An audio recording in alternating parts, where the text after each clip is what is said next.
welcome everyone to another episode of Talking Environment. I'm your host, Gevorg Ghazaryan, and I'm thrilled to have all of you today.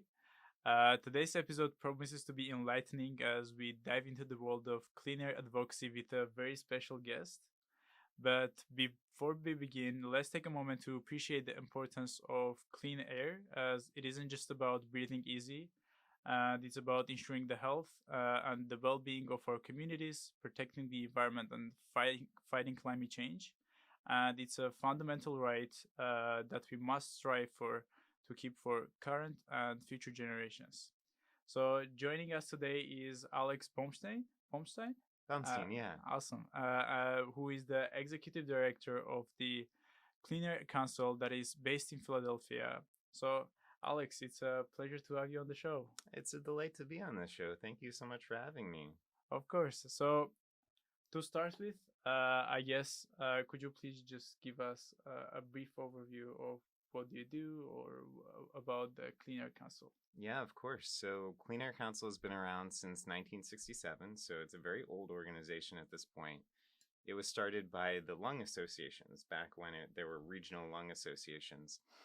And we have worked for the last, getting close to 60 years now to protect everybody's right to a healthy environment throughout not only the Philadelphia region, but throughout the Mid-Atlantic. So we mostly work in Pennsylvania, but we do some work in neighboring states as well. And we're really kind of a one-stop shop for environmental advocacy, education, litigation, policy, all those sorts of things. Awesome, that's great. It's nice to hear that. And could you please also give us a more specific overview of the initiatives that you do, or maybe some of Yeah, the events that you have done that you absolutely. want to mention? Yeah, so a lot of our work lately has been focused on the energy economy in Pennsylvania and the fossil fuel industry in Pennsylvania. In the mid 2000s, there was the beginning of a boom in fracking in Pennsylvania. And that completely changed the landscape of environmental protection here. In the last 20 years, you've had this enormous growth in dirty infrastructure in Pennsylvania. So a lot of our work has been to fight back that dirty infrastructure to protect our communities. At the same time, we're focused on expanding the new green energy economy, which is really centered around renewables. So that has been a lot of our work. But we also do, we have a strong transportation team that focuses on making sure that people have good, healthy, affordable, and clean commuting and transit opportunities in the Philadelphia area, and a variety of other programs, such as a tobacco program that we have.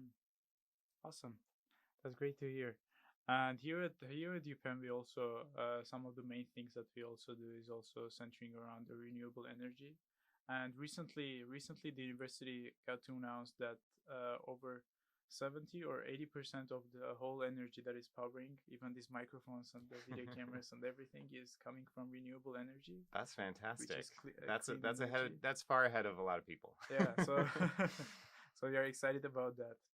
And talking about the environmental protection, a couple of days ago was the Earth Day. Yes. And many countries, many people around the world and organizations celebrated Earth Day. And I wanted to know, so you have been involved in this field for a pretty long time. How do you think people's opinion on how do people celebrate the Earth Day has changed? Do they take it more seriously? Do they try to get involved in the events or try to make it meaningful today? Or Yeah, so it's a great question, and it makes me think about this statistic, which I'm totally going to butcher, so apologies in advance. But the first Earth Day was, I think it was 1970, and at the time, I think it was something like 1 in 10 Americans got out to celebrate that first Earth Day. It was a huge portion of the population, and honestly, even though the environmental issues that we're facing are very salient and threatening today, we don't see that level of participation from people, which I think there's a lot of reasons for that. But in some ways, our environment has gotten a lot cleaner, and in other ways, it's gotten a lot dirtier. And it depends on how you look at it. So we don't have, due to the Clean Air Act and the Clean Water Act, which came about around the same time as that first Earth Day, we don't have rivers that are as easily set on fire as we used to. And that's a wonderful thing. The air in Philadelphia is cleaner than it used to be due to the Clean Air Act. Also another wonderful thing. At the same time, we have a much higher level of climate pollution in the atmosphere. Our oceans are a lot more acidic. We have had very recently, within the last week or so, the largest coral reef dieback in I don't know how long, but quite a long time. So there are a lot of very pressing issues today, and I think it's really critical to engage people more. I think it's very critical in particular to engage people more in banding together and joining to bring their people power, their organized people power to the forefront. Because that's where we're strongest, is when we work together to really fight these threats that we have. Definitely. And we have also, so Makur, that the organization I'm also representing, we have also organized with the Earth Day, the organization that done the cleanup on 1970. Oh, nice. We have organized a big cleanup and an event in Armenia too.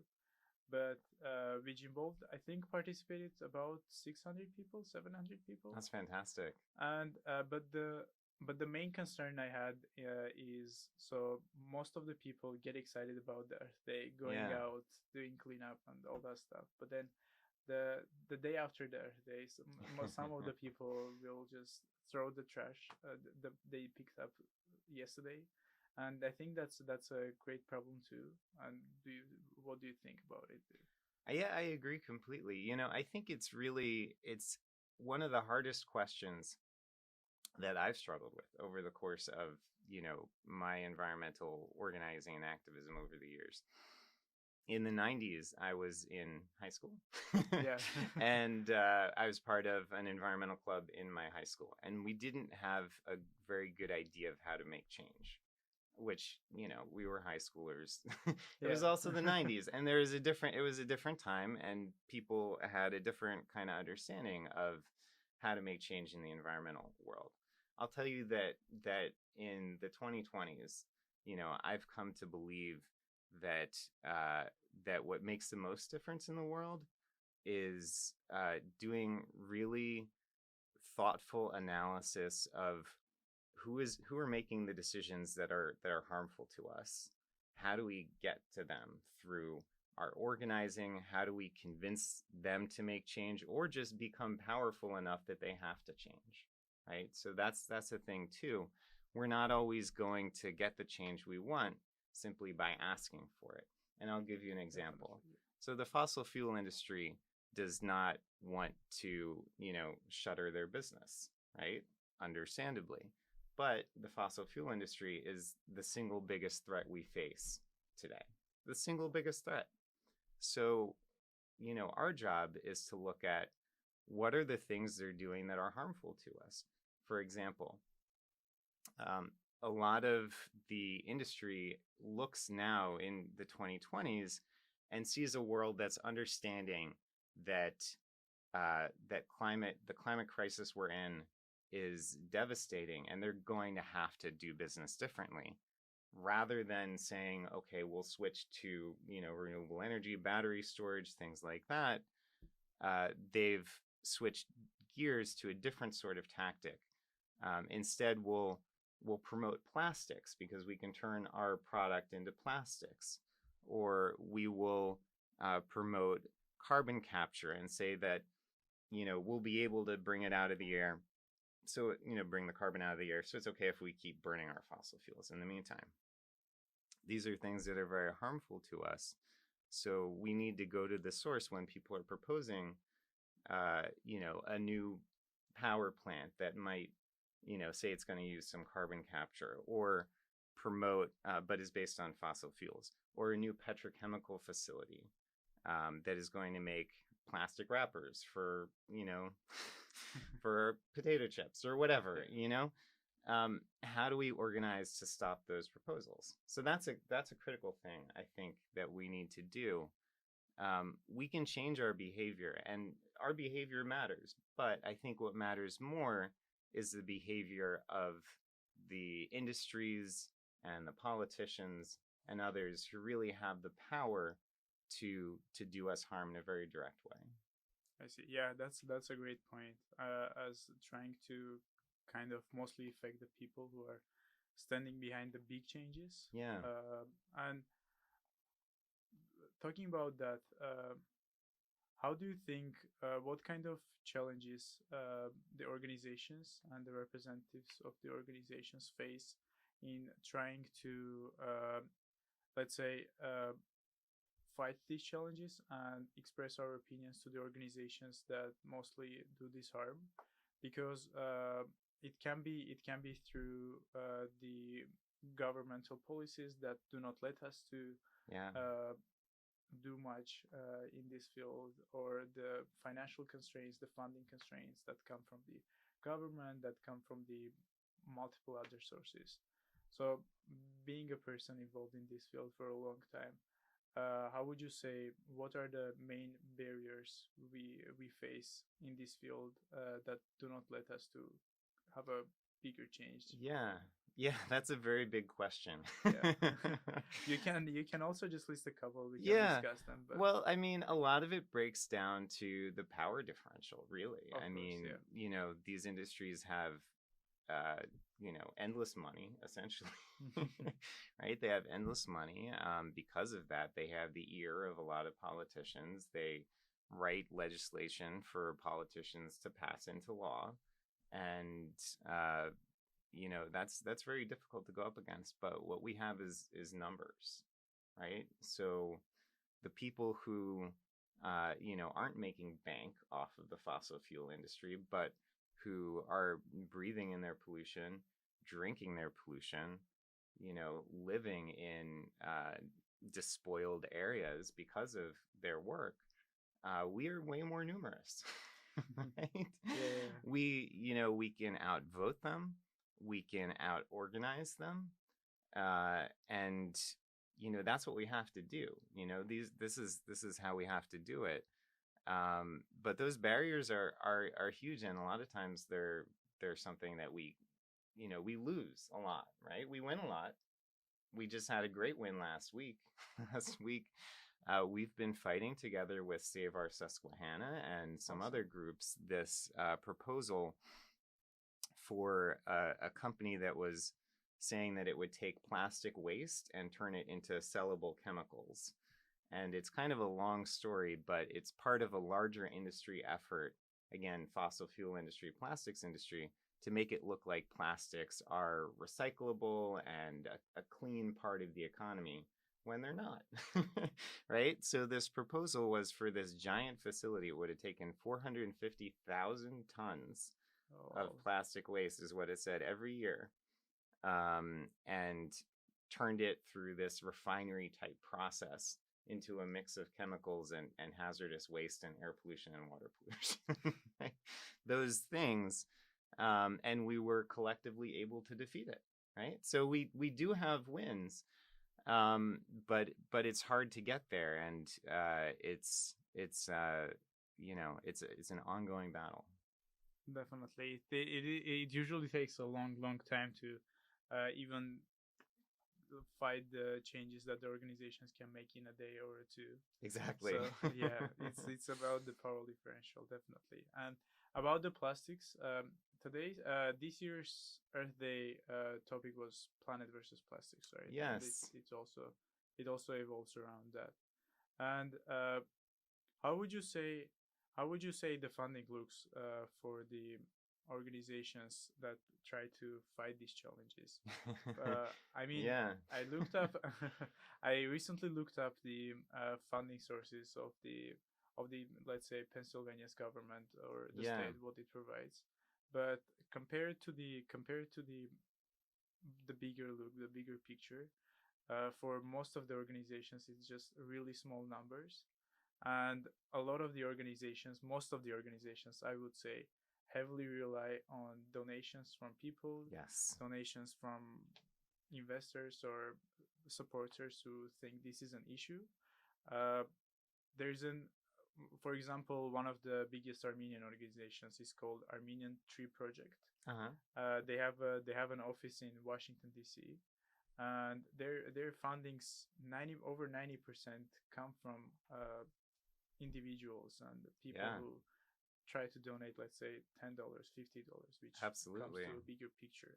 And the reality is the governments and they don't support the organizations that much. And how would you think that is the case with the Clean Air Council? Have you guys Yeah. how do you try to fight these challenges? It's absolutely the case here too. Yeah. So our budget is somewhere between 3 and 4 million at the moment. Yeah. Now compare that to the subsidy that Pennsylvania gave the Shell plastics plant in Western Pennsylvania, which just came online not too long ago. The tax subsidy that the state gave them was over $1 billion Wow. of subsidy. Right? That's how much the state is subsidizing the single-use plastics industry in Pennsylvania. So you have $1 billion on one hand, you have our budget of a few million on the other hand. It's a huge disparity, but it really does.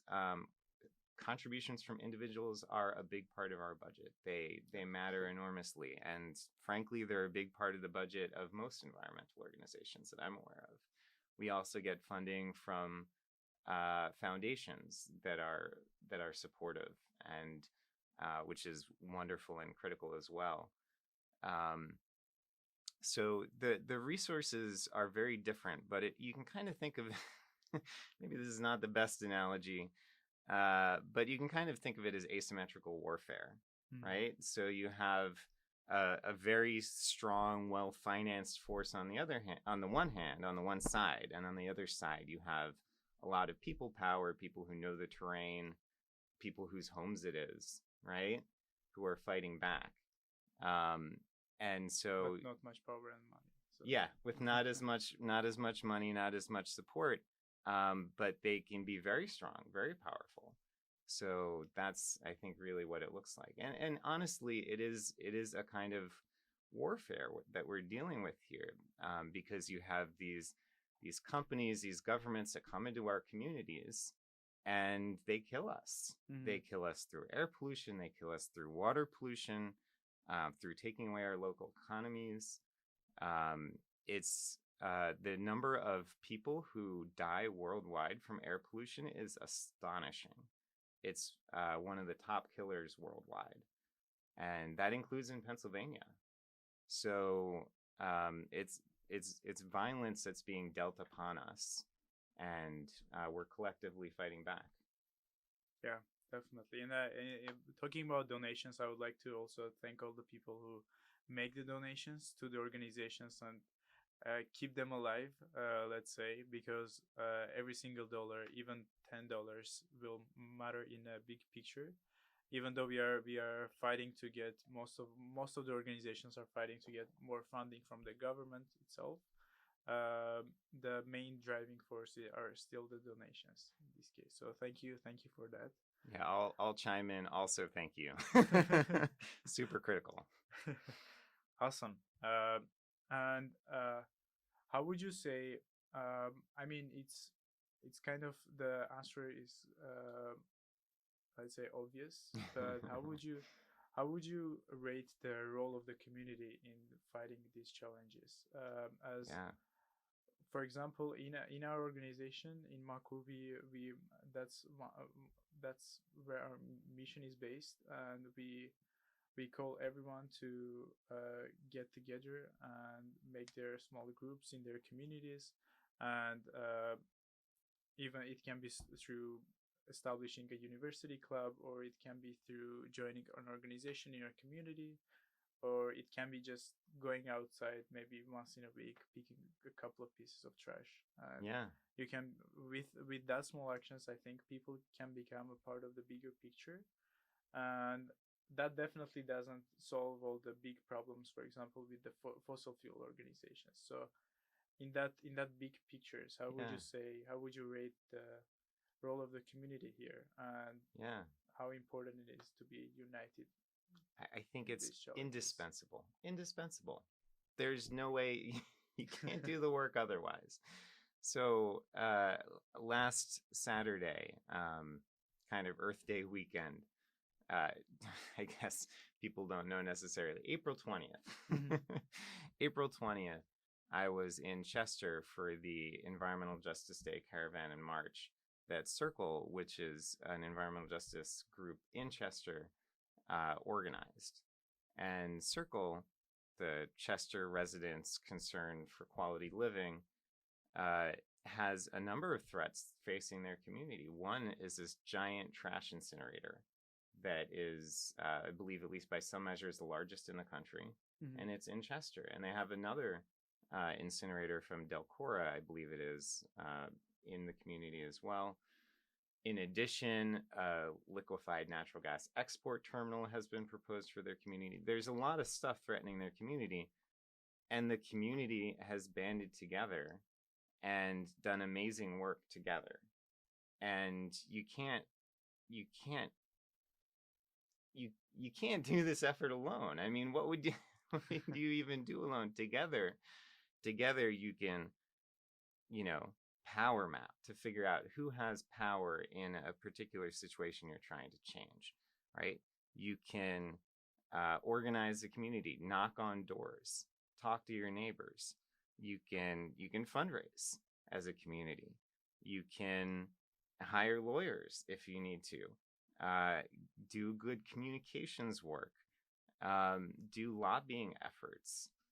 All of these things you can do as a community, and it's those sort of nitty gritty nuts and bolts environmental work that make change, right? So, and I think the absolute first step is collecting, collecting with like-minded people and people who are fighting for a common cause. Awesome. Yeah, I absolutely agree with that. I mean, uh, we started our movement.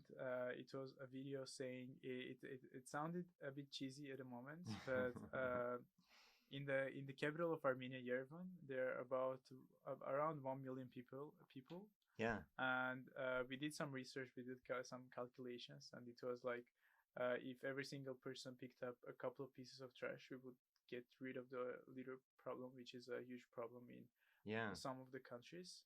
And that is just one simple example of what the collectiveness can do in fighting these issues. Again, like litter issues might not be the biggest problems now that we can face. But Yeah, litter is a problem, and I encourage folks also, whenever we talk about litter, to take a look, do what some folks call like a brand survey or a brand audit, yeah. right? That's something that we have done for the cleanup events, and the Earth Day I think is organizing that too for these Great. events during the Earth Day. It was a brand audit, so figuring out which brands have the most litter in the streets, Exactly. And then and you then can go to them and you have yeah, some accountability. yeah, Cuz it's one thing we shouldn't litter, and that makes all of our lives worse when we do. We also shouldn't have plastic wrappers that don't biodegrade in the environment and collect. When we stored things in paper more often, the paper would break down in the environment fairly readily. But the plastics industry has made all of our daily lives so much more polluting than it yeah. used to be. It's remarkable. Yeah, about plastics that are being wrapped. I remember one time I ordered something. It was a pretty small thing, but then it was wrapped in a plastic, which was wrapped in another plastic, which was in a box, which was wrapped in a plastic, which was put in Yes, a plastic bag, which was that's sometimes it gets out of hand, and truly. it's just it's just crazy and scary in a way to see how much plastic we use unnecessarily, which we Yeah. just don't have to use. Yeah, and it's the same thing in a lot of ways for the climate crisis. Is a lot of things we used to do weren't as polluting from a climate standpoint as they are now. So just well, anyway, we can move on. Awesome. I feel like I get off topic very easily. Apologies. No worries. No worries on that. So we talked about all of these things. How let's focus on probably one of the most important things about the involvement of the people in these organizations, and uh, how would you say your experience was this of involving people in the organization? Of course, there's the main staff, there's the main working team behind the organizations, but most of the organizations and the environmental ones heavily rely on volunteers and the Yes. people who want to make a change. Yeah. And some of the organizations, even all of the people are volunteers. And how would you say should be your experience was that was in that field? And do you mean like as a volunteer or working with volunteers? As trying to involve volunteers in the Sure. organizations, and what kind of opportunities should the organizations try to provide for the volunteers, and what it should look like? So a lot of the work that I've done over the years at Clean Air Council has been working directly with people who are volunteers, who are in the affected communities from something. So, and I guess there's two types, right? There are volunteers who are, you could divide it into more than two types, but there's volunteers who are people who are directly affected, who are standing up and saying, I'm going to defend my rights. Definitely. And there's people who are saying, I'm going to work with people who are going to defend their rights, or I'm going to, find an issue where we can make a difference and do that, right? So in the first case, working with affected communities, honestly, it's been one of the most rewarding things in my lifetime, has been working with people who are standing up for their families, standing up for their communities, and this type of collaboration kind of comes naturally in a lot of the work if we have people on the ground we're working with. So we, at Clean Air Council, we have community organizers, and our community organizers are working in the fields with people. Oftentimes they live in the communities that we're working with. And so, I've been, for most of my time at Clean Air Council, I have been one of the lawyers there. And my job as a lawyer has not been to just, be in court and write briefs. Yeah. It's been to work with residents to figure out together, how we can achieve the goals that they want to achieve. So, and for folks who are, not necessarily like fighting a project in their community or something like that, we're always looking for opportunities to coordinate, because we think that there are a ton of good ways to plug in to issues. If we're in Philly, as we are right now, a lot of Philly specific issues going on. I was at a meeting last week. I was testifying in front of the Public Utility Commission at a hearing on what electricity PECO would use for its default service, for the service people. If you're a PECO customer, that's sort of the default electricity program that you get. And PECO has been proposing a very, very small amount of renewables be part of that. And we think that there should be more than a very small amount of renewables as the electricity that's coming into our homes. It's very straightforward. And a ton of people showed up to the hearing, and it was amazing. It was a packed room, and that really makes a difference. And there were a lot of people who testified. So I think making sure that we can loop volunteers in to some of these efforts that are already going on all throughout the city, that's a great way to work with people. Definitely. And and it's a great effort from all of the volunteers that are trying to putting aside their work and their Yes. studies and everything, trying to volunteer for a good, helping the organizations, helping the cause.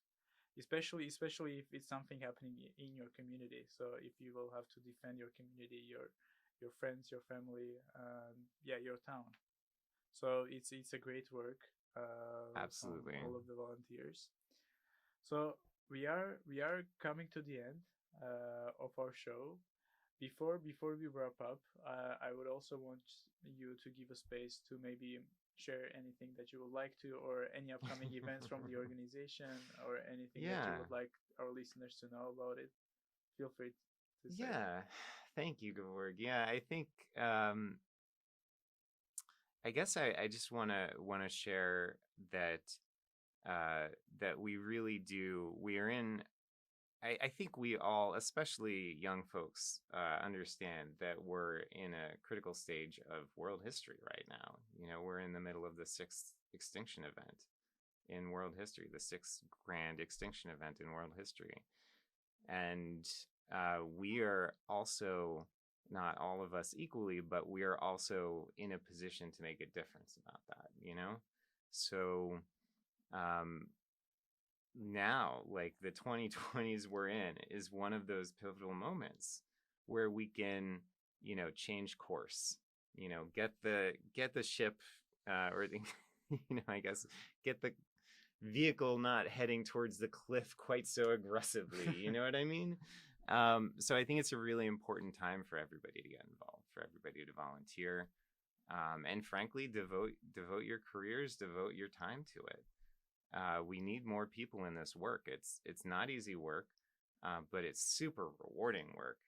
And I really think you know, we're in a position to make the world a lot better than it would be otherwise going forward. And so, a lot of people, there's a lot of, like, I'd say doomerism out there, feeling like, well, we're all gonna die, so who cares? I mean, that's exactly what the industry wants us to think, right? We're all gonna die, so who cares? Because then we won't do anything. They know that we can win. We can make a difference. We can make our lives better. So I'm very optimistic because I see every day that we're making our lives better together. So yeah, so I just want to encourage everybody to get involved. That's all. Awesome. Yeah, I incredibly agree. And uh, I mean, now there are tons of opportunities where people can get involved in doing volunteering or pursuing their career in this field or doing anything. I mean, it can be just looking at the tax of the, I don't know, shirts and buying from more sustainable companies, or picking up a piece of trash from the street, or going to a listening. It can be through everything, and there are tons of opportunities. And if you want to get involved, sometimes all it takes is just going to Google and writing, I don't know, opportunities in Philadelphia to get Yeah. involved in the environmental field, or anywhere in the world. And um, also being in this field for quite a while, as a young person, I would say there are tons of young groups, there are tons of clubs everywhere, and I would encourage everybody to try to get involved in their groups and try to make a change, try to get connected. And it doesn't have to be a full-time or a part-time job for you. It can be just 1 or 2 hours dedication per week, and it can make a great difference. Absolutely. And thank you so much for your words too. It's been a pleasure to have you on this show. It's really been great being here. Thank you. Thank you for Awesome. your time. Thank you. And to all our listeners out there, thank you for tuning to another episode of Talking Environment. And remember that the journey to a healthier planet begins with each and every one of us. And you too can make a huge difference in this world. And until next time, stay informed, stay inspired, and keep advocating for a greener and future, for a greener future. Take care. Thank you. Thank you. Great. It was great. This is Yeah. really good. Awesome. It's been good. So yeah, Yeah. we have How'd it look on your end? awesome. Okay, good.